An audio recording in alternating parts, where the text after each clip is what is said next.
Oke, perkenalkan nama saya Yohana Emily Lukasim dengan NIM 5048. Di sini saya akan menjelaskan mengenai hakikat anak usia dini yang meliputi pengertian anak usia dini dan juga karakteristik anak usia dini. Anak usia dini merupakan periode awal yang paling penting dan mendasar dalam sepanjang rentang pertumbuhan dan perkembangan di dalam kehidupan manusia. Anak usia dini adalah anak yang berada dalam proses pertumbuhan dan perkembangan yang khusus sesuai dengan tingkat perkembangannya. Menurut Undang-Undang Nomor 20 Tahun 2003 tentang Sistem Pendidikan Nasional, anak usia dini merupakan anak dalam rentang usia dari lahir hingga usia 6 tahun. Nah, pada masa inilah anak-anak itu sering disebut dengan masa emas atau juga golden age. Mengapa disebut dengan golden age atau masa emas? Karena pada masa itu anak akan mengalami pertumbuhan dan perkembangan yang sangat pesat yang tentu tidak akan tergantikan di masa yang akan mendatang. Berikutnya ada karakteristik anak usia dini. Nah, setiap anak memiliki karakteristik yang unik karena mereka dalam proses tumbuh kembang yang sangat pesat dan fundamental bagi kehidupan anak berikutnya. Nah, secara psikologis, anak usia dini memiliki karakteristik yang khas dan tentunya berbeda-beda dengan anak-anak yang lainnya, dan juga berbeda dengan anak usia rentangnya di atas 8 tahun. Nah, anak-anak usia dini memiliki karakteristik sebagai berikut. Yang pertama, ada unik.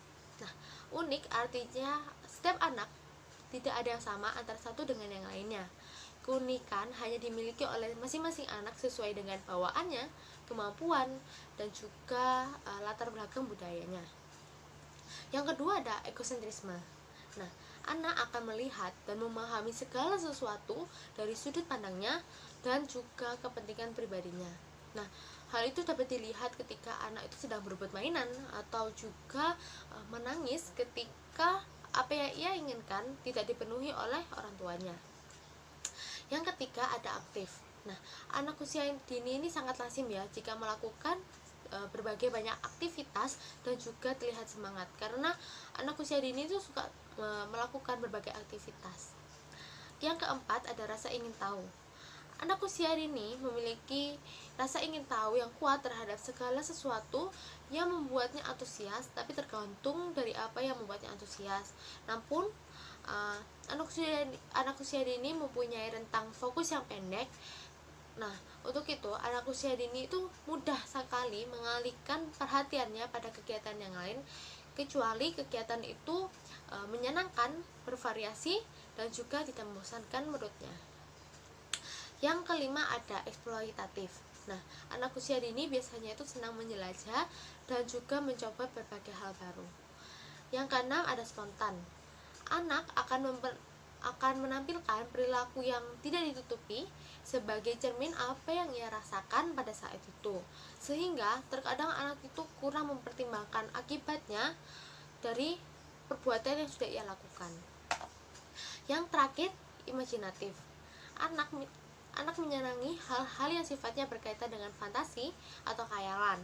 Nah, terkadang anak itu menanyakan hal-hal atau sesuatu yang tidak dapat ditebak oleh orang dewasa ya. Nah, hal itu disebabkan karena anak usia dini memiliki fantasi yang luar biasa. Nah, untuk itu, untuk memperkaya kemampuan imajinatifnya, anak perlu diberikan pengalaman-pengalaman yang akan merangsang kemampuannya. Selamat siang semuanya, perkenalkan nama saya Afid Rotul Muziza, NIM 1902 1020 5050. Di sini saya akan melanjutkan presentasi dari teman saya yang sebelumnya. Nah, saya akan menjelaskan mengenai hakikat perkembangan kognitif anak usia dini. Perkembangan kognitif merupakan dasar kemampuan anak dalam berpikir. Nah, hal ini sesuai dengan pendapat Ahmad Susanto dalam Khadijah 2016, bahwasanya kognitif ialah suatu proses berpikir, yaitu kemampuan individu dalam menghubungkan, menilai, dan mempertimbangkan suatu kejadian atau peristiwa. Nah, jadi proses berpikir ini merupakan proses yang berhubungan dengan tingkat intelijensi atau kecerdasan yang menandai seseorang dengan berbagai minat, terutama dalam ide-ide suatu belajar. Misalnya dalam kemampuan kognitif ini anak dapat mengeksplorasikan dirinya, mengeksplorasikan orang lain, eksplorasikan tumbuhan, hewan, ataupun benda-benda yang ada di sekelilingnya. Nah, dengan hal itu anak akan mendapat pengetahuan yang baru seperti itu. Yang selanjutnya yaitu tentang faktor-faktor yang mempengaruhi perkembangan kognitif anak usia dini. Sebenarnya banyak sekali faktor yang mempengaruhinya, tapi ada dua faktor yang utama atau yang penting yang sangat berpengaruh terhadap perkembangan kognitif anak usia dini. Yang pertama itu faktor hereditas. Menurut Ansori dalam Khadijah 2016, faktor hereditas yaitu sejak lahir, maksud saya sejak dalam kandungan, anak itu sudah memiliki sifat-sifat yang menentukan daya kerja intelektualnya. Ada sebuah riset yang menyatakan bahwa individu yang memiliki hubungan keluarga itu tingkat IQ-nya itu relatif sama atau similar. Nah, riset itu dikemukakan oleh Erlen Meyer dan Jervik pada tahun 1963. Ada riset lain yang menyatakan hal yang sama, yaitu bahwasanya IQ seorang anak itu cenderung sama dengan IQ orang tuanya. Nah, riset itu dikemukakan oleh Jenks 1972 dan juga Mansinger 1978. Nah, dengan demikian itu secara potensial anak telah membawa kemungkinan apakah akan menjadi kemampuan berpikir yang relatif setara normal, di atas normal, atau bahkan di bawah normal. Nah, tetapi potensi tersebut tidak akan berkembang secara optimal apabila tidak ada yang namanya lingkungan yang dapat memberikan kesempatan untuk anak itu berkembang seperti itu. Faktor selanjutnya yang mempengaruhi perkembangan kognitif anak usia dini yaitu adalah faktor lingkungan. Jadi selain faktor hereditas tadi, ada juga faktor lingkungan yaitu dari luar diri anak. Tingkat kognitif anak itu sangat dipengaruhi oleh pengalaman-pengalaman yang mereka dapatkan, dan pengalaman tersebut pasti juga dari lingkungan sekitar anak. Lingkungan sekitar anak itu Monty dan Fidelis 2006 menyatakan ada dua lingkungan yang penting dalam perkembangan anak, yaitu yang pertama adalah lingkungan keluarga dan yang kedua adalah lingkungan sekolah. Lingkungan keluarga ini adalah lingkungan terkecil yang merupakan lingkungan pendidikan pertama dan utama. Nah, kenapa kok pertama dan utama? Dikatakan pertama karena sejak ada dalam kandungan dan lahir, itu anak itu berada yang paling dekat adalah dengan keluarganya. Dikatakan utama karena keluarga merupakan yang penting dalam pendidikan untuk membentuk pribadi yang utuh. Jadi anak itu akan mendapatkan dirinya secara utuh itu juga di dalam keluarga. Faktor lingkungan yang selanjutnya yang mempengaruhi perkembangan kognitif anak usia dini yaitu lingkungan sekolah. Nah, sekolah ini memiliki peran yang sangat penting dalam membentuk kognitif anak usia dini. Karena apa? Karena sekolah inilah nanti anak akan banyak belajar, entah itu tentang belajar ilmu pengetahuan maupun ilmu sosial pada orang lain lah. Sekolah ini adalah lembaga formal yang diberi tanggung jawab untuk meningkatkan perkembangan anak, termasuk perkembangan kognitif pada anak lah. Selain itu teman-teman, selain faktor yang saya jelaskan di atas tadi, ada faktor lain yang mempengaruhi perkembangan kognitif anak usia dini, yaitu yang pertama yaitu faktor usia, jenis kelamin, ras, budaya, dan juga asupan nutrisi yang diberikan kepada anak. Terima kasih. Saya akan melanjutkan presentasi tentang tahap-tahap perkembangan kognitif pada anak usia dini. Sebelumnya, saya akan memperkenalkan diri terlebih dahulu. Perkenalkan, nama saya Sofia Tuljannah, NIM 190210205057. Saya dari kelas B.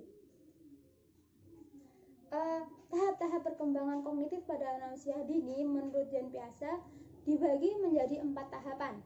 Tahap pertama yaitu tahap sensori motorik.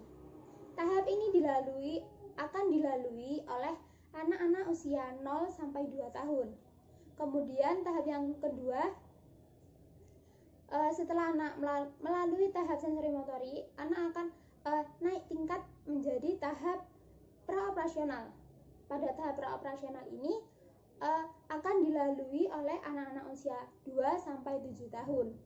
Setelah melalui tahap praoperasional, anak akan mengalami tahap yang namanya operasional konkret.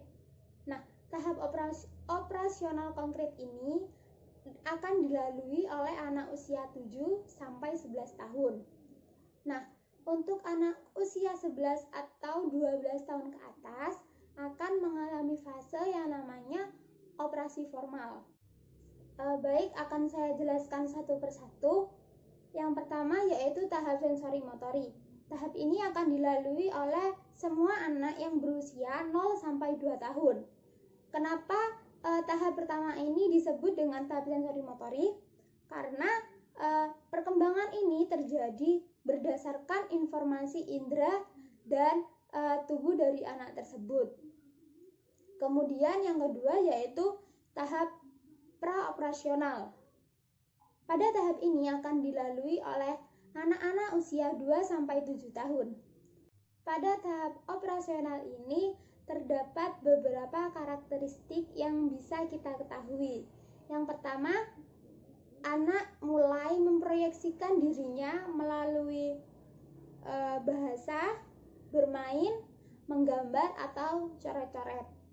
Lalu yang kedua, muncul sifat egosentris yang sangat tinggi pada anak usia tersebut. Yang ketiga, anak mulai menggunakan simbol-simbol berupa gerakan atau ucapan untuk memproyeksikan dirinya. Kemudian karakteristik yang keempat, anak mulai dapat menggabungkan atau yang bisa disebut dengan proses asimilasi, menggabungkan dari apa yang dia dengar, apa yang dia rasa, dan apa yang dia lihat, membentuk satu ide dan pemikiran. Seperti itu. Kemudian lanjut dengan fase yang ketiga, yaitu fase operasional konkret. Pada fase operasional konkret ini akan dilalui oleh anak usia 7 sampai 11 tahun. Nah, tahap ini merupakan perkembangan pola pikir anak yang lebih mengarah ke pemikiran yang stabil. Kemudian karakteristik dari tahap operasional konkret ini antara lain seperti anak mulai dapat mengklasifikasikan secara sederhana. Contoh dari mengklasifikasi secara sederhana seperti mengelompokkan dari bagian warna atau makhluk hidup, dia bisa membedakan mana hewan dan mana yang tumbuhan, seperti itu. Kemudian karakteristik yang kedua, anak mulai dapat mengurutkan barang-barang yang bisa dia lihat atau dia mainkan. Maksudnya seperti ini, anak mulai bisa mengurutkan dari yang terbesar ke yang terkecil atau lain sebagainya. Kemudian yang ketiga, anak mulai mengembangkan imajinasi dalam otaknya dan mengurangi sifat egosentris yang ada pada dirinya. Jadi anak mulai bisa berpikir bagaimana sudut pandang orang lain, seperti itu. Kemudian karakteristik yang keempat, anak dapat menyelesaikan masalah-masalah. Setelah melewati masa operasional konkret, anak akan mengalami fase selanjutnya, yaitu fase operasi formal. Nah, fase operasi formal ini akan dilalui oleh anak usia 11 sampai 12 tahun ke atas. Pada fase ini, anak mampu berpikir hal-hal yang masih bersifat abstrak dan anak mulai memasuki pada fase perkembangan remaja. Nah, karakteristik dari tahap ini yaitu anak mulai mengutamakan pemikiran logisnya. Sekian presentasi dari saya, akan dilanjutkan oleh rekan saya selanjutnya. Terima kasih. Perkenalkan, nama saya Revina Nazari, NIM 1902102050058. Di sini saya akan melanjutkan materi tentang hakikat perkembangan kreativitas anak usia dini. Pertama-tama, saya akan menjelaskan tentang pengertian kreativitas. Ditinjau dari segi bahasa, kreativitas memiliki arti kemampuan menciptakan dan daya cipta.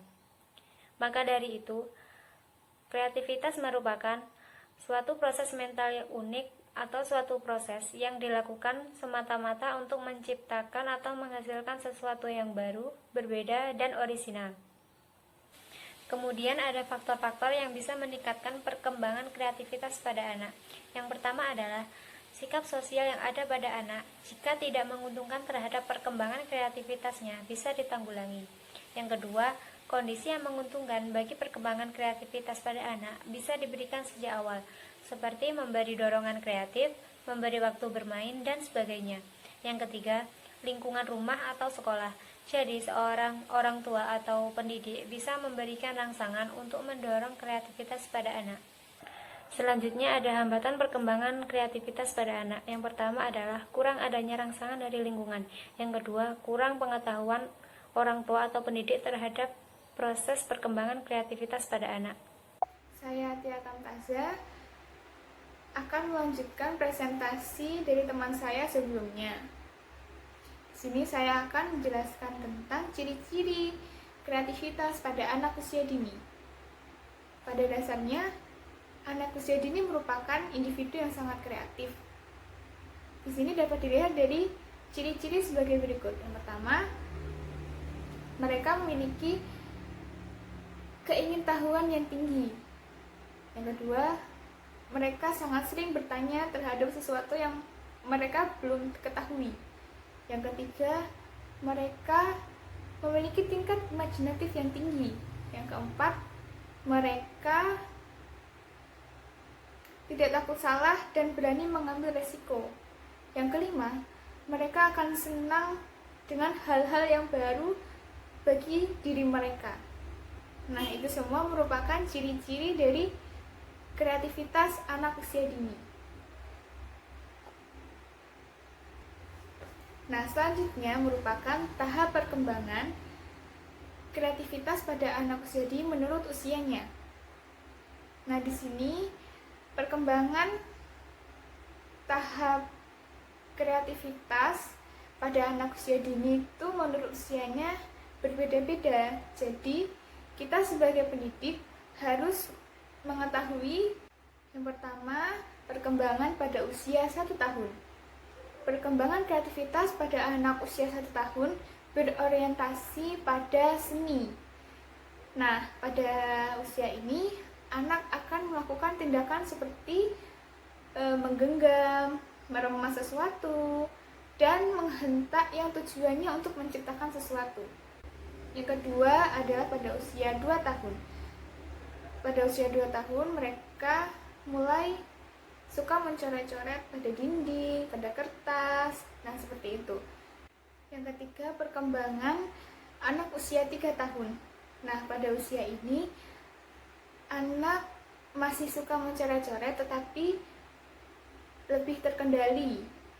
Nah, di sini anak mulai mencoret-coret dan mewarnai coretan tersebut agar lebih menarik. Nah, pada usia 4 tahun selanjutnya, yaitu anak mulai bisa memvisualisasikan imajinasinya dan mereka juga bisa menceritakan hasil karyanya kepada orang lain. Nah, pada usia 4 tahun ini, mereka juga lebih tertarik dengan warna-warna yang mencolok. Maka dari itu, karya-karya mereka lebih didominasi dengan warna yang kuat dan warna yang mencolok. Nah, selanjutnya tahap perkembangan pada usia 5 tahun.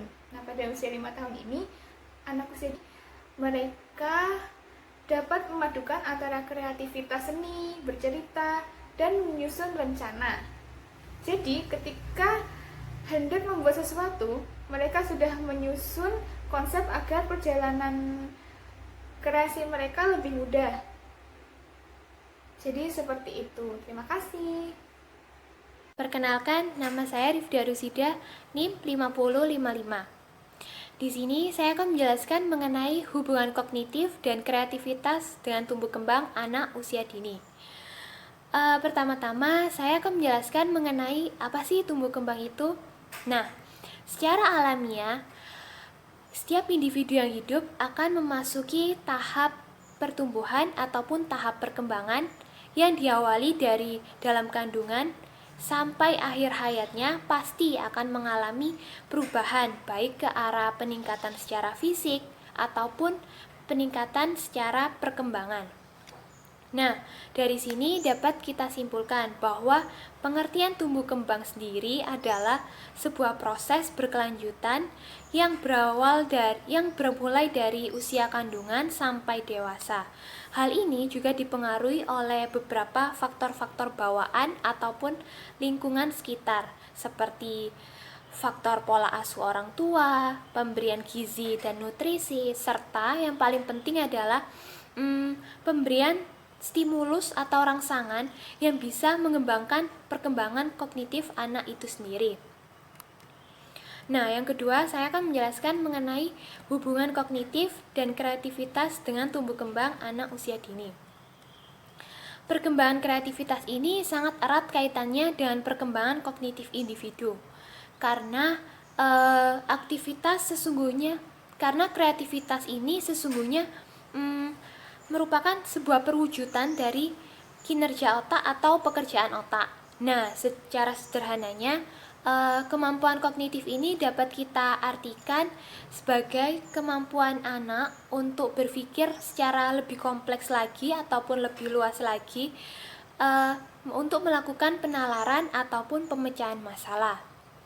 Nah, dengan perkembangan kemampuan kognitif ini, si anak akan mampu menjalankan fungsi-fungsinya dengan wajar serta mampu berinteraksi dengan baik dan benar di lingkungan masyarakat ataupun di lingkungan sekitarnya.